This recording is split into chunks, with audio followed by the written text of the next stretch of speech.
किनगाव मराठी पत्रकार संघाच्या 5व्या वर्धापन दिनानिमित्त जिल्हास्तरीय नृत्य स्पर्धेचे दीप प्रज्वलन करून महाराष्ट्र राज्याचे सहकार मंत्री भाऊसाहेब पाटील यांच्या हस्ते कार्यक्रमाची सुरुवात करण्यात आली।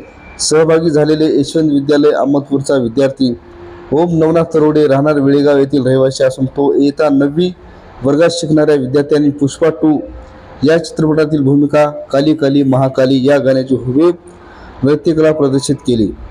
आलेल्या सर्व प्रमुख पाहुण्यांनी उपस्थित लोकांनी त्यांचे कौतुकाचा वर्षाव केला।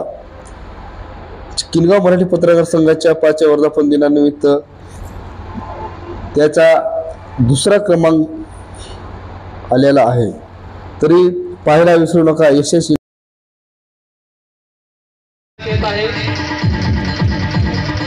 त्यानंतर नेताजी सुभाषचंद्र बोस महाविद्यालय किनगावचा विद्यार्थी थर्ड कार्तिकी बालाजी याही विद्यार्थिनीने अतिशय सुंदर असं या ठिकाणी परफॉर्मन्स केलेला आहे। त्याही विद्यार्थिनींना विनंती आहे की त्यांनी स्टेजवर जायचे। थर्ड कार्तिकी बालाजी त्याही विद्यार्थ्यांचा या ठिकाणी मान्यवर